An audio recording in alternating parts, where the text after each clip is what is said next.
everybody back to the post-lunch, hopefully post-hunger part of this forum. For the next session, we're lucky to have Dr. Joseph Pekny from Purdue University, who will be talking about bringing corporations to the classroom, a golden opportunity. If you have any comments or questions, please note them down, and we'll get to you at the end. Let's give him a hand, yes.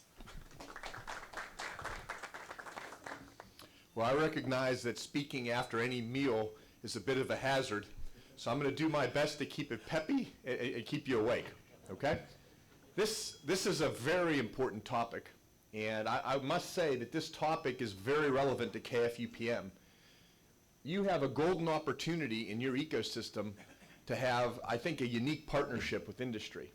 What Whale and KFUPM have accomplished with the Entrepreneurship Institute and what's happening upstairs with Saudi Aramco moving in, being in the Techno Valley, the corporate people we heard this morning, Halliburton and so forth.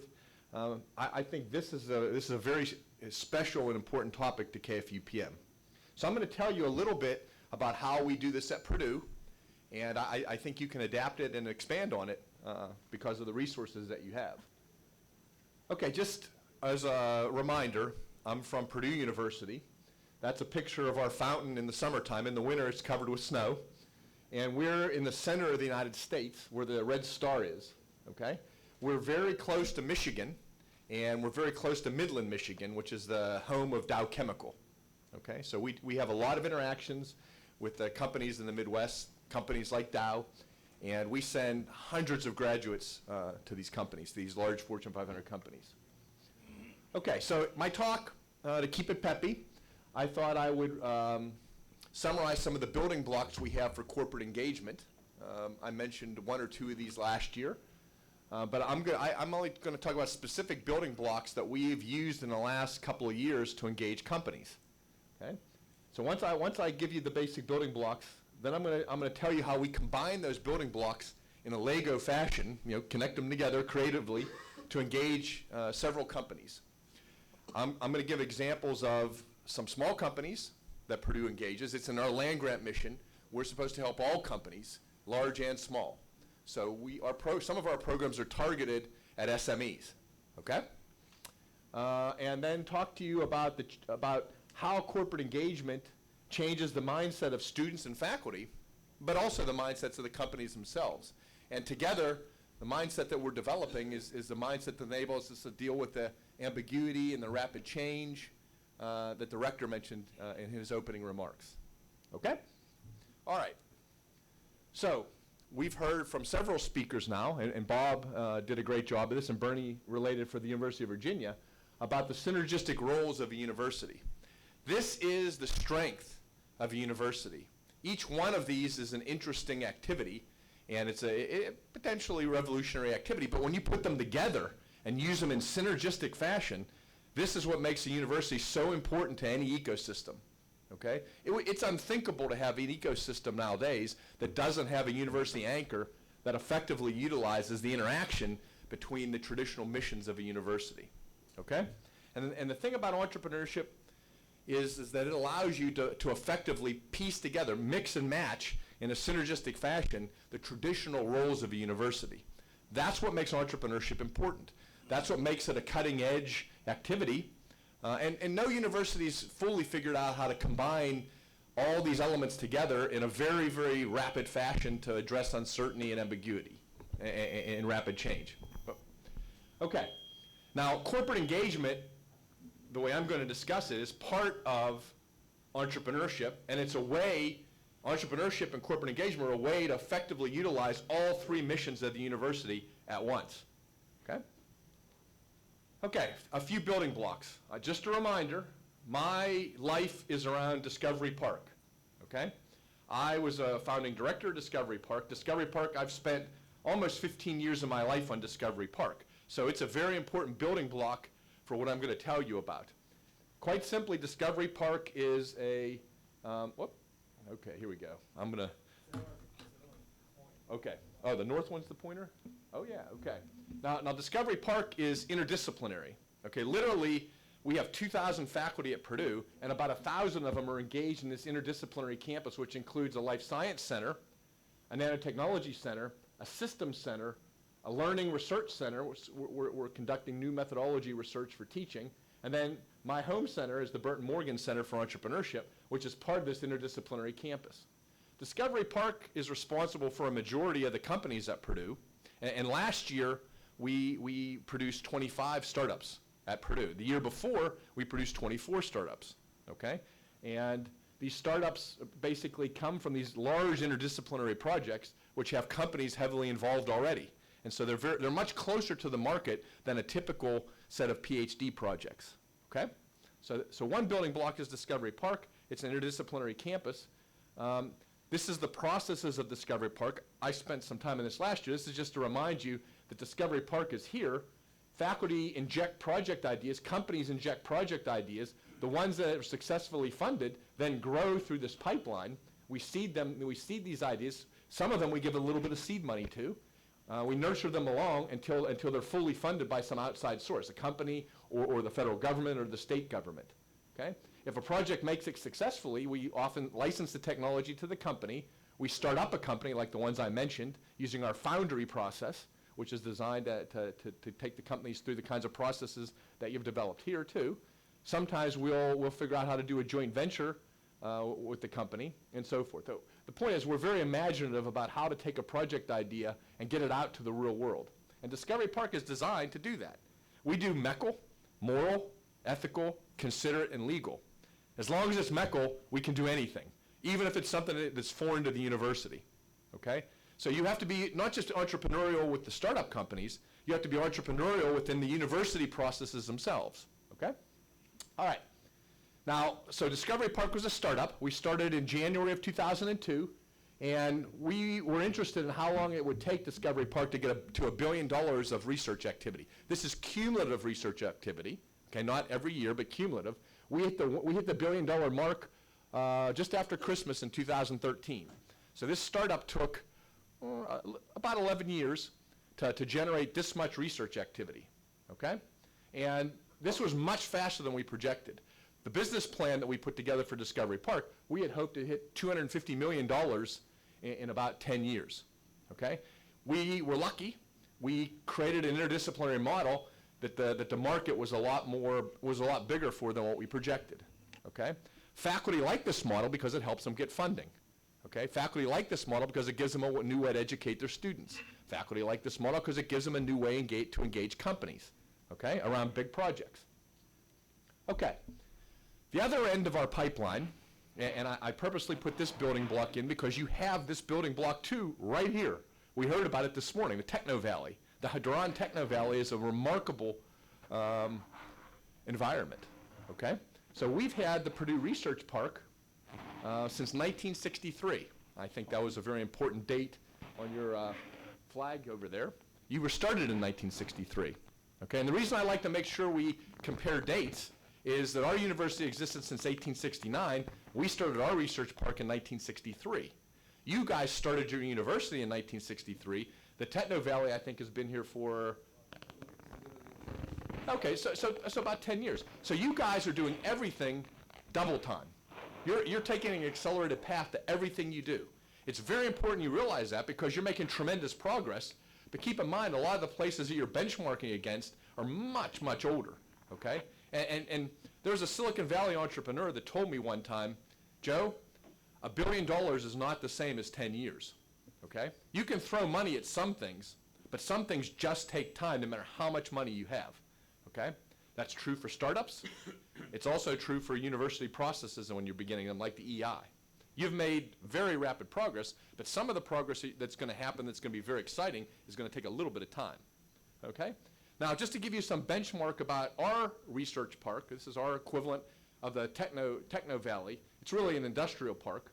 In 1993, we had one building that was actually across the street here. You couldn't quite see it on the picture. It wouldn't be interesting to include it because we knocked that building down, okay? All these buildings were built since the 90s, okay? So this park, even though the park has existed since 1963, it's really accelerated actually under one of our past presidents, Martin Jiske. I mention his name because he actually is very affectionate for KFUPM, and he's the chairman of your advisory board. Okay, and I had dinner with him on Thursday, and I asked him if I should, anything he wanted me to relay to you, and he said, keep it up, is what he said. He says, you guys are doing very well, and he said, keep it up. And he was talking about whale when we had dinner. Okay, now some statistics about the Purdue Research Park. I mentioned that Discovery Park had $1 billion in about 11 years of activity. The Purdue Research Park, which includes many, many companies, has actually, we did an economic study 2 years ago, it does about $1 billion of activity on the Indiana economy per year. We actually have our research park in 4 locations.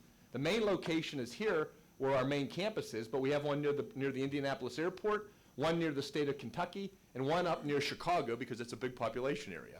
You go where the money is, okay? This lists the size of each of the parks, but all told, there's more than 4,400 employees in more than 240 companies, okay? The thing I want to say about this with respect to your Techno Valley is building a research park, building an industrial park is like building a mall. You guys have a great mall. Mall across the street, man, that is spectacular. Okay, very upscale stores. But if you're going to build a great mall, whoever built that mall had to get a few anchor stores in there, bigger stores that would add credibility to all the little stores, so that you would go to the mall, at least for the bigger stores, right? And then the little stores catch your eye. We do the same thing here. We've actually recruited several large companies to be in these research parks. Companies like Dow Chemical, their agri-science division, Eli Lilly and Company, much like your almost 20 companies in the Techno Valley. Now, what we've done since 1963 is not just have the handful of really big anchor customers, companies. We've added these many, many, many little companies, many of them from our startup system, okay? And it's very important because if you don't have this kind of anchor mall concept and you don't have this collection of companies, if a little company fails, and we know that from this morning they're going to fail, those people have to go work somewhere else. You want them to stay in the ecosystem, so you want to make sure there's enough critical mass so that they can quit. One day their company can go out of business, and the next week they can go start working at another company in that same ecosystem without selling their house, without taking their kids out of school, okay? So it's very important to build a critical mass in these industrial parks. And that means a whole range of companies, fast-growing little ones like Bob mentioned this morning, and then the big anchor ones. Okay. Now, another building block program here. This is a very important program. I mentioned it last year, but I'm going to mention it again for emphasis this year and connect it to corporate engagement, which we weren't doing last year. This is something the DIF program did for us in a year since I talked to you last, really helped us engage companies in a different way. The DIF program are our rock star faculty. These are faculty that have started companies like Alyssa, restarted a company, or have done super large research grants and have been entrepreneurs like Eric Dietz, or people who've transferred a ton of technology from research, basic research, to practice, like Ernesto Marinera and Cliff Johnson. We have a DIF member here. His name is Matthew Lionel. I want to call him out specifically.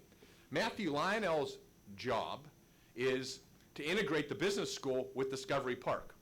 We think the business school is so important at Purdue that we have one DIF, one rock star, all-star faculty member with a distinguished career whose job is to figure out all the different connections between the business school and our entrepreneurship and Discovery Park. And he's done a tremendous job. When we started, there were on average about 8 MBA students involved with Discovery Park. With Matthew on board, we have more than 50 MBA students involved with Discovery Park doing market analysis, helping startups, helping figure out financing. They add a lot to these teams, okay? Because otherwise the teams are all technical. The other thing that Matthew's done, he's got a number of courses in the business school who basically make their experiential learning projects, startup projects or engagement projects with companies. So we're giving the business school, it's a symbiotic relationship. The business school brings all this talent in, and in return, we provide them a whole new set of educational experiences, okay? So the DIF program is very important. Each DIF, every single one of these DIFs has to do something transformational for the university, and they might fail, okay? So if they fail, that's okay. We send them back to their school. We just say there's degrees of success. We don't actually say failure. We say degrees of success, right? They'll be successful at some level, okay? You can call that failure. We prefer to think of it as degrees of success. there's always some water in the glass, right? You guys do the half empty, half full thing, right? Even if the glass only has a few molecules of water in it, we tend to emphasize the molecules, okay? It's very important to entrepreneurship. Okay, so these diffs do something transformational, like Matthew, who brings the business school and integrates the heck out of it with our efforts. The Burton Morgan Business Plan Competition has been around since 1987. I'm going to mention this because we have $100,000 in prize money. We have a graduate division and an undergraduate division. In both divisions, we have about 90 teams compete. I'm mentioning this because we had a specific set. We had three teams out of these 90 that were very special teams this year. This previous competition. By the way, Wow was a judge for it. He had the prize for traveling the furthest to be a judge, and we really appreciate it. Okay, 3 of those teams. You see if you remember them. I'm going to tell you some characteristics about them. But there's one more building block I need, and this building block is something I'm sure KFUPM has. Yeah, we have many of them, and it's an industrial advisory council. It's the humble industrial advisory council. It's been in the university for decades, but we repurposed it for this past couple years to do something special with corporate engagement. I'm not going to go through this in detail. These are the logos of the companies that are part of our Industrial Advisory Council. There's a lot of big companies on it, and we have a few little companies who don't necessarily want their logo shown, but these are all the big ones. We have a few little companies too. This Industrial Advisory Council does everything your Industrial Advisory Council, I'm sure, does. They advise us on curriculum. We've added many different types of courses to our curriculum because of our Industrial Advisory Council. Our students have to take statistics and chemical engineering. They have to do communications and writing. These are all requirements that came out of these folks. These are graduates of Purdue that came back and said, hey, if you want to have better students and you want to make us better when we graduate, you should do these things. Okay? So that's our Industrial Advisory Council. They meet twice a year. Here's our boardroom. They're probably beating up on the department head. He's probably in the front of the room all bloodied from all the advice that they gave him. But he actually, it doesn't kill him. We always tell the heads of our departments when they're getting beat up, if it doesn't kill you, it's going to make you much stronger. And in fact, it makes our school much stronger, our university. And in fact, one idea that came out of it, and of course we thank our advisory council, I'm going to talk about how all those building blocks came together for a new type of corporate engagement. Okay. So one type of corporate engagement that we started was the entrepreneurship graduate track, okay? And this track is the traditional PhD with a twist. So what's the twist? The entrepreneurial twist, to make it the E-track, was one of our diffs has to be on the PhD committee. Remember, these diffs do entrepreneurial things like start up companies, so now you're putting somebody who's a respected faculty member, lots of publications, lots of funding, and you're putting them on a PhD committee for the purpose of injecting translation to practice from the time the PhD is born, okay? It's a big deal. You still get a first-rate PhD. In fact, I was arguing to my colleagues before, if I had more time, I could make a whole talk out of this. We have proof that the PhDs are better when they involve translation to practice from the very beginning. It injects more difficult phenomena. The theory has to be much more sophisticated to deal with the realistic phenomena that shows up in real problems. What else do we do with the E-track? Well, the E-track also if you want to be on the E-track and get the credit for being on the E-track when you graduate with your PhD or your master's, you have to come once a semester to the networking events. And the networking events, they network with each other. They talk about how hard the PhD is. They complain a little bit about the process, but mostly it keeps them upbeat. And it also lets them see what other people are doing. And they tend to diffuse ideas from one PhD thesis into another. Okay? We also network them with companies. We network them with other faculty. And so these people are getting a lot of ideas from a lot of different places that the normal PhD process does not provide. Okay? And we're seeing, this is early, we only have 2 experimental classes of this PhD process, but we're seeing more mature, more sophisticated approaches to PhDs. Kids are getting to milestones quicker, prelims and that sort of thing. Well, I'll give you a full report on this over time, but we have high hopes for this, synergizing all 3 aspects of the university in our signature degree, which is the PhD. Okay? All right. So let's keep going. That's one of our methods for engaging companies. Companies are the ones that provide the topics for these PhDs. In addition to having a diff on their PhD committee, every one of these topics is proposed by a company. Okay? All right. Let's keep going. we also have really put new effort in student-faculty consulting projects. We started a company called Purdue Enterprise Company, and it's owned by our foundation, not by the university. The university is not, by its charters, not allowed to own companies. But our research foundation, which supports us and runs our endowment, owns Purdue Enterprise Company. And its whole mission in life is to provide the infrastructure for faculty student teams to go out and consult for small, medium enterprises. Okay? This PEC collects sends out the invoices. It does all the bookkeeping. All the faculty have to do and the graduate students is solve the problems. And this provides funding for the graduate students sometimes. It also provides funding for the professor's research. Depends on, there's a lot of different structures of the projects. There's a lot of different ways the money can be dispersed. But the whole purpose of this is to provide our community of companies, our SMEs, access to Purdue technology in a way that can solve their problems right now. For example, we did website work for a company called Private Fleet Backhaul. Little company, I think it's got 40, 50 employees, 60 employees. And we helped them with their website, did some systems engineering of their website, not unlike what I heard one of your folks have a company like this. Anyway, we increased their revenue by 30%, increased the velocity of their business, and got a 19% increase in the loads that they were hauling. It's a little transportation company, specialty transportation company. Okay, so that's the second thing that we've done with our building blocks. The other thing we've done, and this brings them all together, is that we have design classes, just like you do. The design classes are very important. They're capstone projects classes. We decided that we would try to have as many of these capstone courses, and this is from materials engineering, use company projects to motivate the capstone design project. In this case, there was a small die company, a metal casting company, casted aluminum, and Indiana's got a lot of small and medium enterprises that do manufacturing.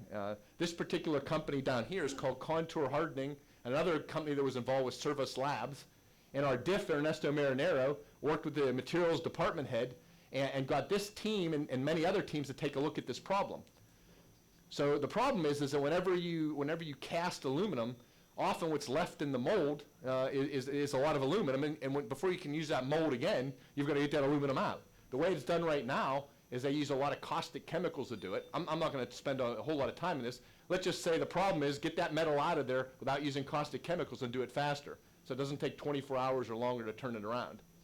So our student teams they conducted patent searches. They looked at what's been patented to solve this problem, and they concluded that none of these, they didn't like any of the patented solutions. So one team came up with the idea of using inductive heating on the metal molds in order to soften the metal and then use some kind of pressure technique, which they're patenting, to get out the wasted metal. Okay? So what I'm going to do is I'm going to quickly go through these slides. They did a number of experiments as part of this year-long design project, and they did experiments on their proposed solution, which started in the second semester after they did all the research in the first semester. They did some initial experiments, and they determined that certain kinds of inductive heating were better than others. And they went over to the Burton Nanotechnology Center, used our equipment over at the Burton Nanotechnology Center, and characterized what happened to the metal in both cases that they were trying to get out. Did some more experiments, worked with the company. But they did something that we never expected, and Wales saw this. The team that had the best solution actually decided to put it in to the business plan competition. It took them like 2 weeks to put it together, and they actually won. They won the business plan competition. It's the undergraduate division. This was a design team run by a DIF from the materials engineering department. They had never had a startup company in that department, not one single one.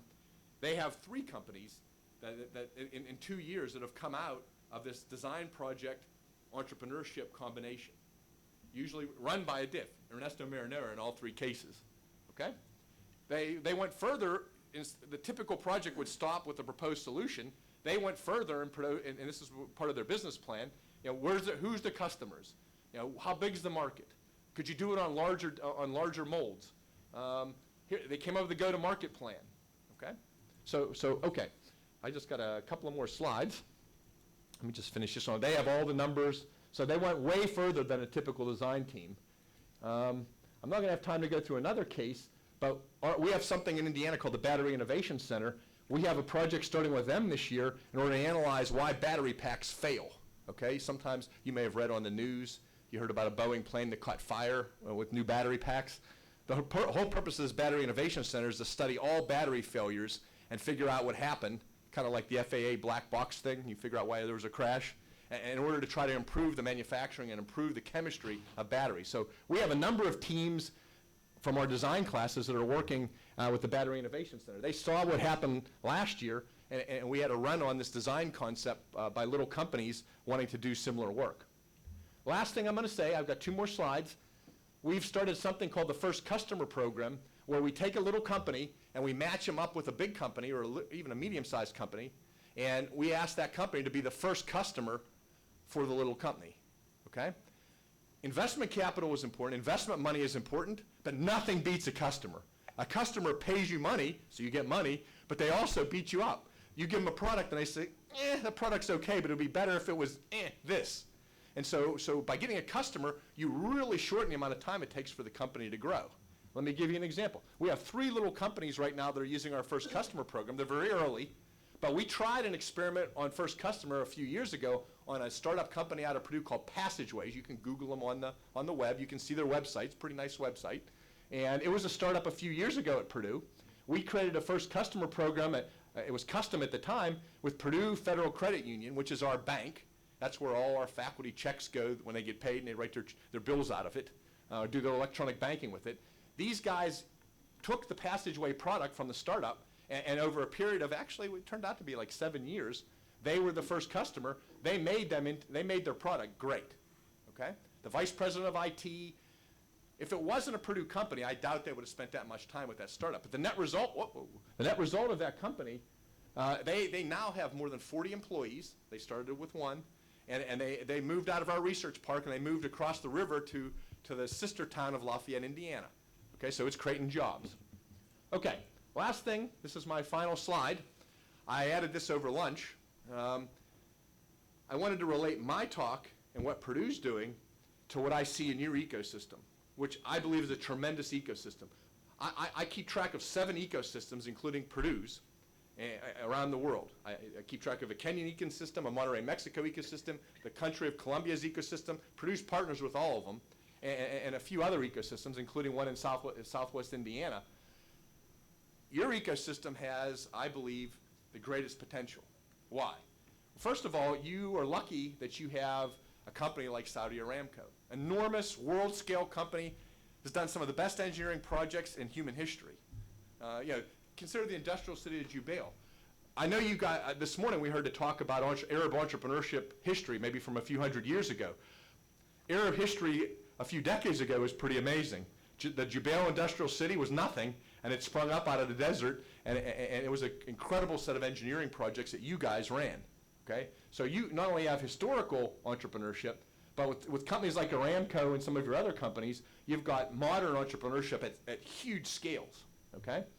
If you would develop your own version of the kind of programs I talked about, you send 300 to 500 graduates every year to Aramco. Imagine if a few of those were on teams that did Aramco projects, like we did the projects with the aluminum die, or like we're doing the battery project. You would send kids into Aramco that came in with solutions. Think of the mindset that gives those students. Think of how they think entrepreneurially, whether they go into Aramco. I mean, they're also going to be predisposed that they know they can start a company. If something works great in Aramco, they won't have any compunction, no reservation about spinning off the company. The things I'm telling you are important for doing startups. They're important for doing research, but they're more important for what it does for the students and the confidence it gives them, okay? All right, another example, Sadara, okay? Sadara is a joint venture between Dow and Aramco. This is going to give you a huge capability in the downstream. So when oil prices are low, you can still make a lot of money with the downstream, okay? It has 26 world-scale processes in it. Your chemical engineers, it's an opportunity of a lifetime for chemical engineers here at KFUPM. I would also think, since Dow is only 350 miles from Purdue, this would be a great venture for us to do joint projects on, okay? We could develop some of these programs that I talked about with you on Sadara, okay? Now, last thing I'm going to say, because I know I'm 3 minutes over, is I think you guys have tremendous first customer opportunity here. Why? I took 2 of your companies that Whale graciously told us more about yesterday, and I talked to some of the inventors. Concure.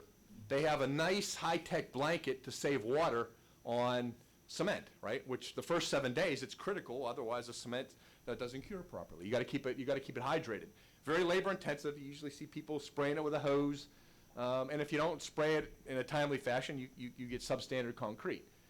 Concure has a way that you can remove the labor, much higher quality product, much less variance in the product, and you guys do. Everywhere I look around here, you have concrete getting poured. Okay. Surely somebody in your techno valley is pouring concrete and would agree to put on half the concrete the Concure product, and on the other half they can spray it with a hose and measure the difference. Okay, and then make sure you take a picture of the logo of the company using the half with the Concure on it. Okay, perfect first customer opportunity. Could make that company, right? It could compress the cycle of startup time by several years. The other one is Tela. I hope I'm saying it right. Okay, so Tela is also brilliant because you guys have piping everywhere. Okay, you guys have a lot of piping because you're moving a lot of valuable stuff. Okay, it would be easy to take a mile of piping and give Tela a contract for it, and then keep track of it for 12 to 18 months to see how the product works. Okay, you guys, because Aramco is going to be in this building and across the hall is Whale and his group. I mean, you guys have the best opportunity I've ever seen for creating a world scale